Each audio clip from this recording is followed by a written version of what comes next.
ഇന്നിപ്പോൾ 12ാം ദിവസവും കടലിൽ കാണാതായ മത്സ്യത്തൊഴിലാളികൾക്കായി തിരച്ചിൽ തുടരുകയാണ്. ഫിഷറീസ് വകുപ്പിന്റെ യാനങ്ങളിൽ നീണ്ടകരയിൽ കാണാതായ ഗൗതം കൃഷ്ണയ്ക്കായി തിരച്ചിൽ ആരംഭിച്ചു. ഡ്രോൺ ഉപയോഗിച്ചും നിരീക്ഷണം നടത്തും. 5 സ്വദേശി ഷിജിനായി കോസ്റ്റ് ഗാർഡും മറൈൻ എൻഫോഴ്സ്മെന്റും ഇന്ന് തെരച്ചിൽ നടത്തും. തമിഴ്നാട് കേന്ദ്രീകരിച്ചും തെരച്ചിൽ നടത്തുമെന്നാണ് വിവരം. പുല്ലുവിള സ്വദേശി ജോണിനായി രാമേശ്വരം ഭാഗത്ത് തെരച്ചിൽ നടത്താൻ ചെന്നൈ കോസ്റ്റ് ഗാർഡ് ഇതുവരെ അനുമതി നൽകിയിട്ടില്ല. മത്സ്യത്തൊഴിലാളി സമൂഹത്തിനെതിരായ അധിക്ഷേപ പരാമർശത്തിൽ മുഖ്യമന്ത്രി മാപ്പ് പറയണമെന്ന നിലപാടിൽ ഉറച്ചു നിൽക്കുകയാണ് ജോണിന്റെ കുടുംബം. ഇന്നലെ കാണാതായ 5 സ്വദേശി പ്രവീണിനായും തെരച്ചിൽ ഊർജിതമാണ്. സ്വാന്തന സാജുവിന്റെ വിശദാംശങ്ങൾ നൽകാൻ. സ്വാന്തന, 12ാം ദിനവും തെരച്ചിൽ തന്നെയാണ്. ഇത്രയും ദിവസം കുടുംബം ആവശ്യപ്പെടുന്നതുണ്ട്, മത്സ്യത്തൊഴിലാളി സമൂഹം ആവശ്യപ്പെടുന്നുണ്ട്. എങ്ങനെയൊക്കെ വേണം, എന്താണ് അവരുടെ ആവശ്യം എന്നുള്ളത്, എത്രത്തോളം ഈ വിഷയത്തിൽ ഒരു വിമർശനം ഉയർന്നിട്ടുണ്ട് എന്നുള്ളത്, ആ രീതിയിലാണോ ഇപ്പോൾ തെരച്ചിൽ നടക്കുന്നത്? അവരാവശ്യപ്പെട്ട പ്രകാരമുള്ള തെരച്ചിലാണോ ഇപ്പോൾ നടക്കുന്നത്? ഗുഡ് മോർണിംഗ് ശ്രുതി, ഗുഡ് മോർണിംഗ് ഷിയാസ്. ഈ കഴിഞ്ഞ ഏതാണ്ട് ഒരു 12 ദിവസമായി തെക്കൻ തീരങ്ങളെല്ലാം വലിയ പ്രക്ഷുബ്ധമാണ്. കാരണം കഴിഞ്ഞ 12 ദിവസമായി കാണാതായ മത്സ്യത്തൊഴിലാളികൾക്കായുള്ള തിരച്ചിൽ നടത്തുന്നുണ്ട്. പക്ഷെ ഒരു സൂചന പോലും ഇതുവരെയും കണ്ടെത്താൻ കഴിഞ്ഞിട്ടില്ല എന്നുള്ളതാണ്.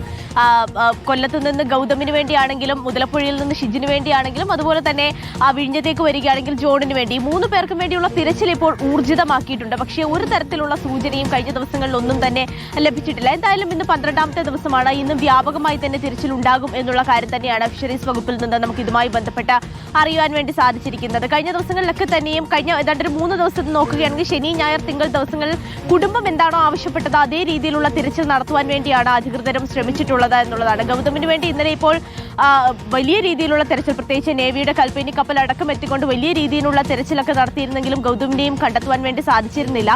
മുതലപ്പുഴയിലും ഇന്നലെ വ്യാപകമായി തന്നെ തെരച്ചിലുണ്ടായിരുന്നു. കോസ്റ്റൽ പോലീസിന്റെയും അതുപോലെ തന്നെ കോസ്റ്റ് ഗാർഡിന്റെയും മറൈൻ എൻഫോഴ്സ്മെന്റിന്റെയും ഒക്കെ ചെറുവള്ളങ്ങളും അതുപോലെ തന്നെ മത്സ്യത്തൊഴിലാളികളും ഒക്കെ തന്നെയും വ്യാപകമായ തെരച്ചിൽ നടത്തിയിരുന്നു. ഇനിയിപ്പോൾ ഷിജിന്റെ കുടുംബം പറയുന്നത് ഈ പുലിമുട്ടിന്റെ ഭാഗത്ത്, പ്രത്യേകിച്ച് ഈ ഷിജിന് അപകടം സംഭവിച്ച ഈ മുതലപ്പുഴ ഹാർബറിന്റെ മൗത്തിന്റെ ഭാഗത്തെ ഈ പുലിമുട്ടിനിടയ്ക്ക് ഒന്ന് പരിശോധന നടത്തണം എന്നുള്ള കാര്യമാണ്. കാരണം അവിടെ വെച്ചാണ് അപകടം സംഭവിച്ചത്, അവിടെ വെച്ചാണ് അവസാനമായി ഷിജിനെ കാണാതാവുകയും ചെയ്യുന്നത്. അതുകൊണ്ട് ആ ഭാഗത്ത് എവിടെയെങ്കിലും കുടുങ്ങിക്കിടപ്പുണ്ടോ എന്നുള്ളൊരു സംശയം തന്നെയാണ് കുടുംബം ഇപ്പോഴും പറയുന്നത്. അതുകൊണ്ട് ആ ഭാഗത്തെ കൃത്യമായ രീതിയിൽ മുങ്ങൽ വിദഗ്ധരെ അടക്കം എത്തിച്ചുകൊണ്ട് ഒരു പരിശോധന ഒന്നുകൂടി വേണമെന്നുള്ളതാണ് ഷിജിന്റെ ഭാര്യയോട് അവസാനം സംസാരിക്കുമ്പോഴും അവർ പറയുന്നത്. ഇനിയിപ്പോൾ വിഴിഞ്ഞത്തേക്ക് പോവുകയാണെങ്കിൽ വിഴിഞ്ഞം ഭാഗത്തെ ഒരു പ്രധാന പ്രശ്നമെന്ന് പറയുന്നത് ഈ കടലിന്റെ ഒഴുക്ക് പ്രധാനമായും ഉള്ളത് തെക്ക് ഭാഗത്തേക്കാണ്. അതുകൊണ്ട് തമിഴ്നാട് തീരത്തോട് ചേർന്നുള്ള ഒരു പരിശോധന വേണമെന്നുള്ളതാണ് ജോണിന്റെ കുടുംബത്തിന്റെ ആവശ്യം. ഇന്നലെയൊക്കെ തന്നെയും രാമേശ്വരം ഭാഗത്തടക്കം തെരച്ചിൽ നടത്തുവാൻ വേണ്ടി ഒരു ശ്രമം നടത്തിയിരുന്നെങ്കിലും അവിടുത്തെ കോസ്റ്റ് ഗാർഡുമായി ബന്ധപ്പെട്ടുള്ള ചില അനുമതി ലഭിക്കാത്തത് കൊണ്ട് തന്നെ അത്രത്തോളം വ്യാപകമായി തെരച്ചിൽ നടത്തുവാൻ വേണ്ടി സാധിച്ചിരുന്നില്ല. പക്ഷേ തിരുവനന്തപുരം ജില്ലാ കളക്ടർ കൃത്യമായ രീതിയിൽ തന്നെ ഇടപെട്ടുകൊണ്ട് തമിഴ്നാടിന്റെ ഭാഗങ്ങളിലേക്ക് ഏരിയൽ സെർച്ച് നടത്തുന്നതിന് വേണ്ടിയുള്ള അനുമതി അതും തേടിയിട്ടുണ്ട്. അപ്പോൾ ഇന്നും പ്രത്യേകിച്ച് തമിഴ്നാട് ഭാഗത്തേക്കൊക്കെ ആയിരിക്കും ഇന്നും വിഴിഞ്ഞം നിന്ന് കാണാതായ ജോണിന് വേണ്ടിയുള്ള തിരച്ചിൽ നടത്തുക എന്നുള്ളതാണ് അധികൃതർ വ്യക്തമാക്കിയിരിക്കുന്നത്. അത് മാത്രവുമല്ല, ഇന്നലെ ഇപ്പോൾ മുതലപ്പുഴയിൽ മറ്റൊരു അപകടം കൂടി നടന്നിട്ടുണ്ട്. പ്രവീൺ, 42 വയസ്സുകാരനാണ്. പ്രവീൺ ഇന്നലെ ഇത്തരത്തിൽ മത്സ്യബന്ധനം കഴിഞ്ഞ് തിരിച്ചു വരുന്നതിനിടെ ഹാർബറിന്റെ ഭാഗത്ത് വെച്ച് അപകടത്തിൽപ്പെടുകയായിരുന്നു. അത് കടലിലല്ല വീണിട്ടുള്ളത്, മറിച്ച് കായലിലാണ് അപകടത്തിൽപ്പെട്ട് വീണിട്ടുള്ളത്. അദ്ദേഹത്തിന് വേണ്ടിയുള്ള തിരച്ചിലും ഇന്നലെ ഊർജിതമാക്കിയിട്ടുണ്ട്.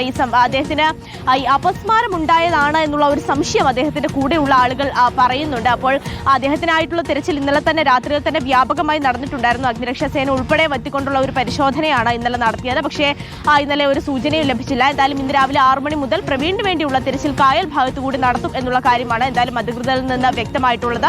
കുടുംബം ആവശ്യപ്പെടുന്ന മുറയ്ക്ക് ഇനി അങ്ങോട്ടുള്ള ദിവസത്തെ തിരച്ചിൽ നടത്തും എന്ന് തന്നെയാണ് അധികൃതരും വ്യക്തമാക്കുന്നത്. ഇന്നലെ ഇപ്പോൾ ഉന്നതതല യോഗമടക്കം ചേർന്നിട്ടുണ്ടായിരുന്നു. അപ്പോൾ അതിന്റെ കൂടെയൊക്കെ ഒരു തീരുമാനത്തിന്റെ അടിസ്ഥാനത്തിലായിരിക്കും വരും ദിവസങ്ങളിലെ തിരച്ചിലും മുന്നോട്ടേക്ക് പോകുക. 12ാം ദിനവും തിരച്ചിൽ തുടരുകയാണ് 3 പേർക്കായുള്ള. അതിനിടയിലാണ് ഇന്നലെ മറ്റൊരു മത്സ്യത്തൊഴിലാളി കൂടി കാണാതായിട്ടുള്ളത്. അദ്ദേഹത്തിനായുള്ള തെരച്ചിലും തുടരുകയാണ്. സ്വന്തന സാജുവാണ് വിശദാംശങ്ങൾ നൽകിയത്.